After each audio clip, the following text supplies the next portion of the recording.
The news radar में आप सभी का स्वागत है। मैं हूं निसूद।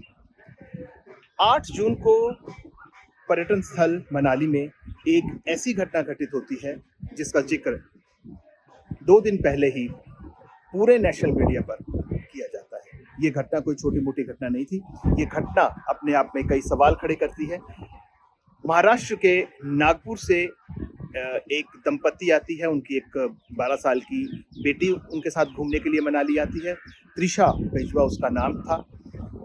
ये लोग मनाली घूमने आते हैं और एडवेंचर स्पोर्ट्स में देखिए मनाली का एडवेंचर स्पोर्ट्स के लिए मनाली काफ़ी फेमस है, चाहे वो पैराग्लाइडिंग हो, चाहे रिवर राफ्टिंग हो, जिप लाइन हो, इस तरह के एडवेंचर स्पोर्ट्स के लिए मनाली लोग अक्सर आते हैं।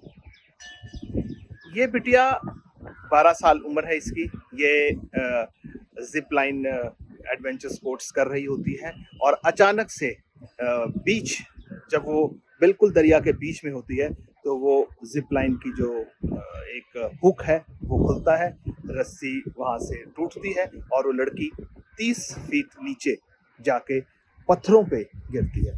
ये घटना कोई मामूली घटना नहीं है।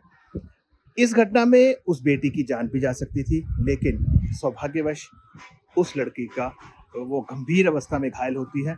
उसे मल्टीपल फ्रैक्चर्स होते हैं टांगों में और पैरों में और उसे इमीडिएटली जो है मनाली मिशन हॉस्पिटल में शिफ्ट किया जाता है। वहाँ से उसकी हालत को देखते हुए उसे पीजीआई चंडीगढ़ रेफर किया जाता है, लेकिन पीजीआई चंडीगढ़ में फर्स्ट एड उसे दी जाती है, जो भी प्लास्टर वगैरह उसका किया जाता है। लेकिन माँ बाप जो है वो उनसे रिक्वेस्ट करते हैं डॉक्टर से और उसे फिर नागपुर ही वो शिफ्ट करते हैं हॉस्पिटल में, जहाँ से वो आए थे, जहाँ उनका निवास स्थान है।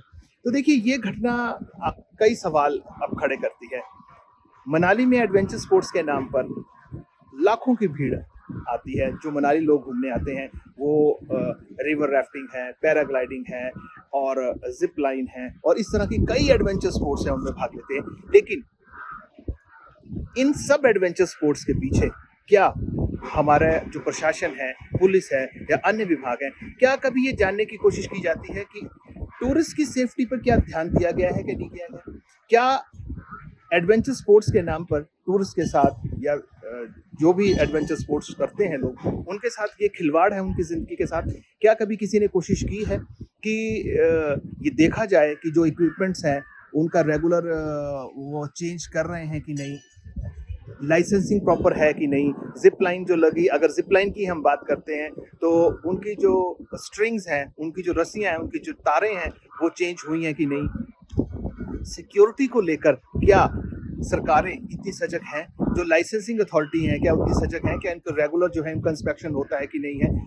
इस घटना की अगर हम बात करें, जो ताजी घटना है जिसमें त्रिशा, ये 12 साल की लड़की जो घायल हुई है, इसकी जब हमने पुलिस के अधिकारियों से बातचीत करके जानना चाहा कि इस सिलसिले में क्या किया गया है, आगे क्या रिपोर्ट है, कोई केस रजिस्टर हुआ है कि नहीं, तो पुलिस ने भी, वैसे तो आला अधिकारी ने मेरे से बात करने को ही मना कर दिया, कहते ये नेशनल मैटर है, उस पर मैं बात नहीं करूंगा। लेकिन उन्होंने एक बात मुझे ज़रूर कही कि देखिए फैमिली का आपस में सेटलमेंट हो गया है और ये 8 तारीख की बात है, ये पुराना मामला है और इस पे मैं कोई बात नहीं करना चाहता। आप चाहते हैं तो एसपी साहब से बात कीजिए। हालांकि मैंने एसपी साहब से बात की थी, उन्होंने कहा आप डीएसपी साहब से बात कीजिए। चलिए, जो भी बात रही होगी, लेकिन साफ पल्ला झाड़ते हुए पुलिस ने भी ये कहा कि ये पुराना मसला है और इसमें हम किसी प्रकार की कोई बात नहीं करना चाहते, एटलीस्ट मैं कोई बयान नहीं देना चाहता। तो क्या ये सही है कि कोई भी बड़ी अगर दुर्घटना होती है तो हर आदमी पल्ला झाड़ ले जी, उनका पुलिस सेटलमेंट किस हिसाब से होती है? देखिए, कॉम्प्रोमाइज जो होता है वो क्या होता है? कॉम्प्रोमाइज होता है कि टूरिस्ट है जो नागपुर से हिमाचल आया है, मनाली आया है, अपनी फैमिली के साथ एक वेकेशन एंजॉय करने आया है, वो क्यों पचड़ों में पड़ेगा? वो नेचुरली उसे यही बताया जाता है कि आप आएंगे, केस रजिस्टर होगा, आपको हर हियरिंग में आना पड़ेगा। इस तरह की बातें होती हैं। कई जगह ले दे के भी मामले निपटा लिए जाते हैं। लेकिन क्या आज जो प्रश्न ये है कि क्या हम इन चीज़ों को करके चीज़ें सेटलमेंट करके, आपसी बातचीत करके, मामले रफा दफा करके, क्या ये घटनाएं रुक जाएंगी? अभी देखिए, आप पीछे जनवरी में भी इस तरह की घटना हुई थी, लेकिन पैराग्लाइडिंग हुई थी, एक 32 वर्षीय टूरिस्ट जो है वहाँ उसकी डेथ हो गई थी। इस तरह की और भी कई घटनाएं हैं। ये घटनाएं कब होती हैं? जब रेगुलर जो चेक है वो एडवेंचर स्पोर्ट्स एक्टिविटीज पे जो रेगुलर चेक जिन अथॉरिटीज का होना चाहिए वो रेगुलर चेक इन पे नहीं होता है। एक 12 साल का बच्चा है, वो अपनी जान भी गंवा सकता था। ये बेटी जो है नीचे पत्थरों पर गिरी थी, ये इसकी जान भी जा सकती थी, लेकिन इसकी जान का जिम्मेवार कौन होता? अगर ऐसा चला जाता तो जिम्मेवारी किसकी होती? वो एक मौत का खेल है। जितने एडवेंचर स्पोर्ट्स हैं ये मौत का खेल है।